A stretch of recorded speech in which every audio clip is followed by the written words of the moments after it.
立法會有3類議員，第一類就係保皇黨。如果政府話太陽喺西邊升起，佢哋都會舉手贊成嘅。第二類就係扮反對，投票輸咗咪返屋企瞓覺咯，然後話今日係民主最黑暗嘅一日，用和平、理性、非暴力去接受失敗，呢個就係民主黨。第3類議員係會為你搏命嘅，拉布結合群眾去守護香港嘅核心價值，就係我哋人民力量。我哋係7號陳志全、袁利明，多謝。以下落嚟輪到7號嘅陳志全名單。係葛珮帆，我唔知咧應該叫你做碩士定博士，因為咧你選區議會同埋選委嗰陣時咧，你嘅學士、碩士同埋博士都係喺一間 Greenwich University 嗰度攞嘅，但係你今年咧就降呢喎嚇，變咗港大嘅碩士喎。咁我就揾呢間 Greenwich University 嘅資料啦，原來唔係英國嘅 Greenwich 嘅喎，係喺澳洲嘅山卡拉 Norfolk Island。咁但係好奇怪喎，澳洲係唔承認你嘅學位嘅喎，仲要禁止你間學校喺澳洲經營。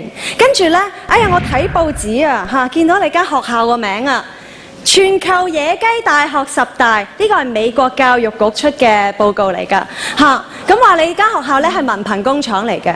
我而家唔係質疑你嘅學歷，我係質疑埋你嘅誠信。葛珮帆，你係咪買學位香港市民話你係博士呢？袁小姐，好多謝你呢個問題，俾我有機會喺度回應。每一次去到選舉啦，我哋啲對手咧都會拎學歷呢個問題咧嚟質疑我，甚至去 ICAC。你係未買學位？我當然唔係買學位啦。袁小姐，你問我問題，你要俾我答先得，係咪？你要俾我答，你要俾我答。OK， 呢個學位咧係我咧用咗9年時間，好辛苦讀翻嚟，係捱翻嚟嘅。咁當年咧係96年咧，我已經畢業。畢咗業之後咧，呢間學校點樣經營，搬咗去邊度咧，我亦都唔知道。但係最重要咧，其實唔係邊間學校畢業或者讀乜嘢，而其實係最重要嘅就係咪學以致用同埋服務好香港。我仲有一個問題，你知唔知你而家間大學喺邊度？喺邊度？我希望你唔好歧視我哋半工讀翻嚟嘅學校。呢間野雞大學搬咗。呢間學校搬咗去邊關我咩事咧？袁小姐，係呢間學校搬咗去邊關咩事咧？我係學生嚟嘅喎，我係學生嚟嘅喎。我要留翻啲時間問嗰個民主女神劉慧卿。得啦，你答咗啦，你答得好清楚。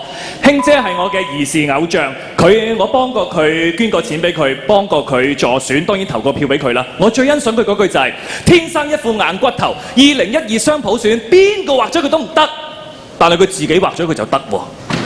2008年政綱，你嗰個2012雙普選係可以劃走嘅。你教大家選民，今年你嘅政綱邊句係鐵價不移，邊句係可以 discount 嘅，邊句係會劃走嘅？我哋點樣選你？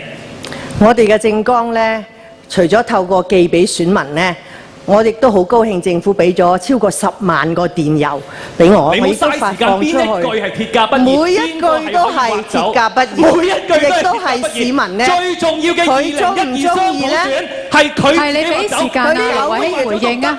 9月9號就係市民嘅決定。如果佢覺得我劉慧卿係錯嘅呢，你係唔會投票俾我哋㗎。9月9號。大家記住，湯生，我想問一問慢必啊。咁咧，其實快必都係我好尊敬嘅人，佢做義工咧，成日都幫我哋手嘅。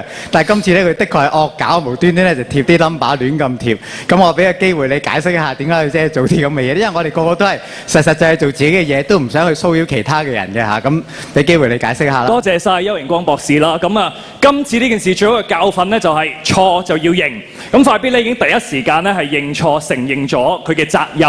咁啊，亦都希望咧就唔會真係影響到大家嘅選情啦。我都其實係受害者，但係我亦都如果快必有乜嘢問題咧，我亦都會幫助協助佢嘅。咁啊，希望各位朋友而家全港都有閉路電視，唔好搞人嗰啲競選宣傳物啊！慢必，係馮生你好。你好你好。上次咧就你哋即係打出嘅旗號就係呢個即係票債票償追擊民主黨啦。咁最後咧，我印象中咧就即係追擊不成啊。即係連都可以咁講，我覺得嗱，等我問埋先，因為我主場喎。咁咧最後咧就得阿麥業成一個即係入到局。咁而家麥業成都走埋啦，離開埋人民力量啦。咁今次如果又係追擊民主黨，即係老調重彈多一次，係咪真係即係會成功咧？你覺得？嗱，講翻上一次先，上一次我哋嘅票債票償運動咧，如果計議席嚟講咧就冇得啦，但係我哋嘅目標係要俾第三個選擇俾啲選民，因為有啲選民咧，佢以前投喺民主黨，佢又唔想投民建聯，如果佢要含淚投票再投俾啲民主黨，佢冇得選擇。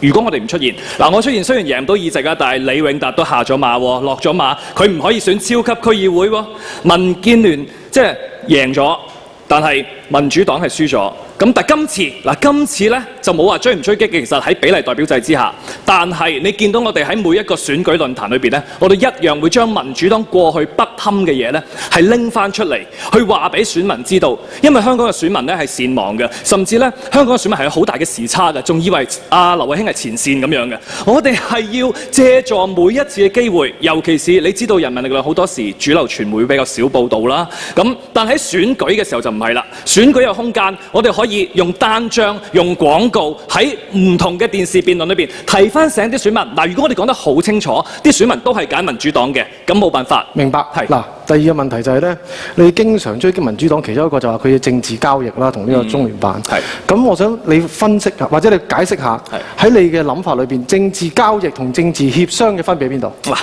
政治協商同政治交易就係、你講翻民主黨個 case 先，佢咧就係、背住一路成日話泛民要有23席去否決呢個政改方案個否決權，一路講緊嘅時候，佢哋竟然係背住所有其他泛民，甚至佢哋裏邊嘅鄭家富議員咧都係唔知道嘅。呢個協商係咪應該大家開會大家知道？係唔知道佢走咗入去，跟住傾咗啲乜嘢嘢，你唔知道翻嚟。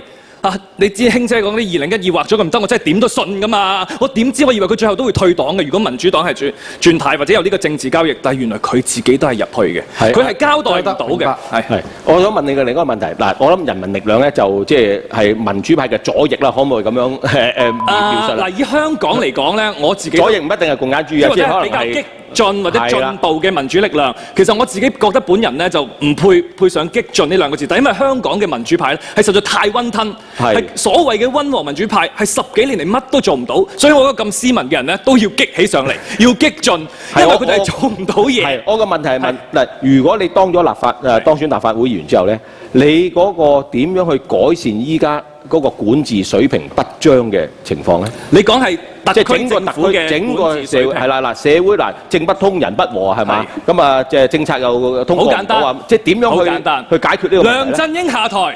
向港共政權說不，根本梁振英呢個大話精就唔應該做特首。由佢選委會選出嚟嗰一剎那，我哋人民力量已經係去中聯辦示威叫佢下台。但係有冇啲結構性嘅因素？除咗人嘅因素，結構性下台就係立即普選，唔係話2017、2020隨時普選。卿姐話齋，共產黨都去倒台啦，聽日就可以普選啦，係嘛？跟住落嚟咧就輪到7號嘅陳志全名單。陳志全呢嚟自人民力量㗎，外號係慢必，咁佢嘅名單嘅拍檔就係袁彌明。陳志全嘅職業咧係一名行政總裁，咁佢曾經係一名藝人同埋 DJ， 後嚟咧加入香港人網咧主持時事節目㗎。舊年係成為人網嘅行政總裁。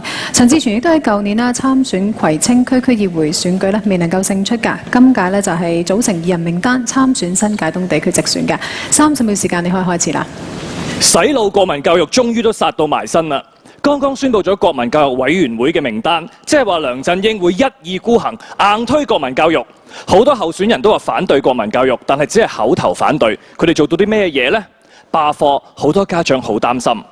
如果我哋能夠選到入立法會，我會竭盡所能，不惜一切，運用議事規則，包括拉布，逼梁振英無條件撤回國民教育。呢個係我向香港市民嘅莊嚴承諾。